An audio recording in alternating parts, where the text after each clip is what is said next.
The Center for Audit Quality presents Profession in Focus. Hello, and welcome to this edition of Profession in Focus. I'm Catherine Ide, Managing Director of Professional Practice at the Center for Audit Quality. I'm pinch hitting today for Cindy Fernelli, our Executive Director, who normally sits in this chair. I'm pleased to have with us Andrew Cotton. Andrew is an audit partner at EY who deals extensively in cybersecurity matters. Andrew, thanks so much for joining us. Thank you very much for the opportunity, Catherine.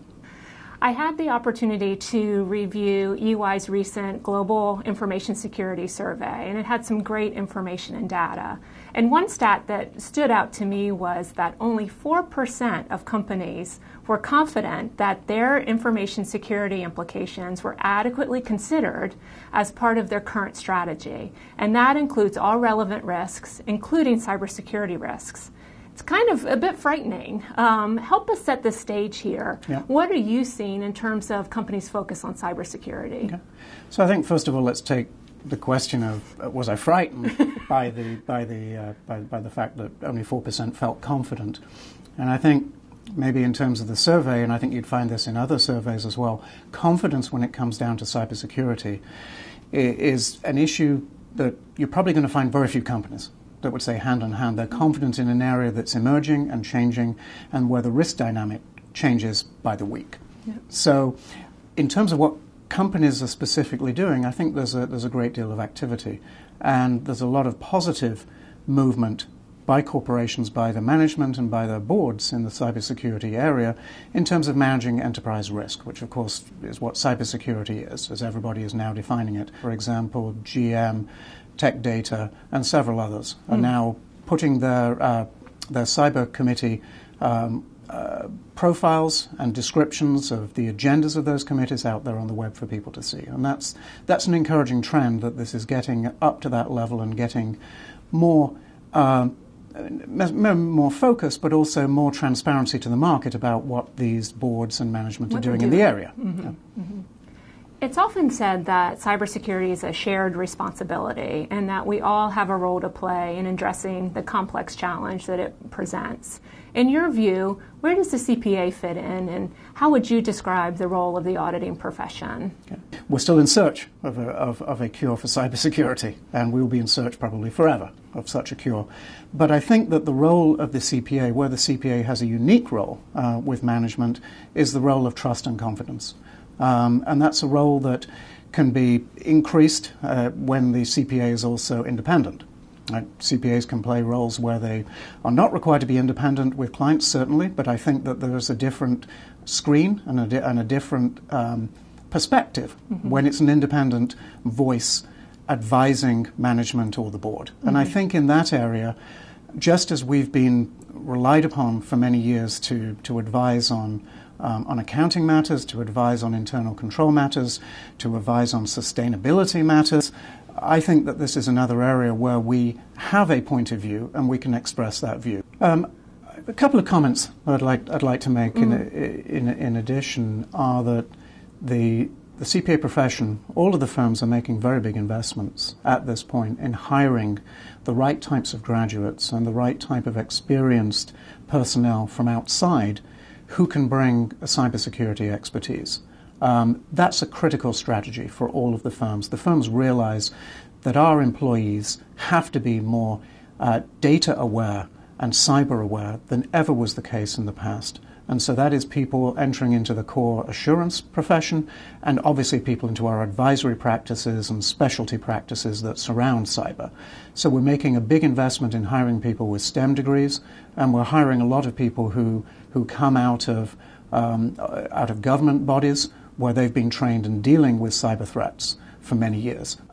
Additionally, the profession as well, outside of the individual firms, but the AICPA has also spent an incredible amount of time in preparing materials for organizations to be ready to respond to this. So, as you're aware, the AICPA has generated a SOC related to enterprise risk management issues surrounding cybersecurity and how a company can look at attesting to the framework.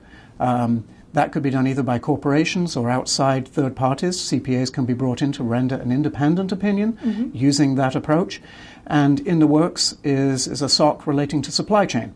And we hear in the marketplace that supply chain is viewed as one of the key soft underbellies of cyber risk for our larger accounts. Right. You know, they're supply chain partners, and the issues that they're finding there is something that now they're looking for more and more solutions for. So potentially the AICPA SOC could be one of those tools that could be used by corporations starting, I believe, later this year or in 2019. And there's great flexibility in both of those tools, that companies can use them as self-assessment tools in the beginning before getting them potentially attested to by an independent auditor. That is a great point. Yeah. Specific to the entity level, enterprise cybersecurity risk SOC, I would say look at it in the same sort of way that ICFR evolved. When companies were first adopting SOX 404, they went about it on a pilot program process in the year before they were compelled to adopt it. Now, this is not a compulsion or mandatory process. It's not the same thing by that standard. But in the same way that companies learn through the pilot a year or 2 years in advance, I think companies can look at this and self-assess themselves. You talked a little bit earlier about boards of directors, and Harvard Business Review reported last year that boards lacked the processes and the expertise to adequately oversee cybersecurity. Do you share that point of view? What's your sense? My sense is that there's been tremendous improvement over the past 2 or 3 years. I've had the opportunity to attend events such as the NACD Cyber Conference last year, where I think there were approximately 200 people in attendance from a multitude of American boards. And that's just one event. Right. But that event was focused solely on cybersecurity. And those board members were highly engaged. They were far more literate and knowledgeable on cybersecurity than I'd imagined. And the demonstration that they were there, willing to learn more, was a great sign. And from both public and non-public boards as well, which I think is also encouraging. That's exactly right. It was boards of all sizes, from a Fortune 50 all the way down to private boards. Yeah. And so I think that that's a very encouraging sign.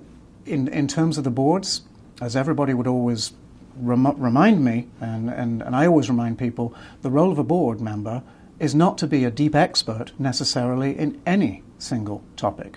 We've never expected members of a board of directors to be deep experts in international tax or deep experts in derivatives. So why would they be expected to be a deep expert in cybersecurity? The board is at a higher level.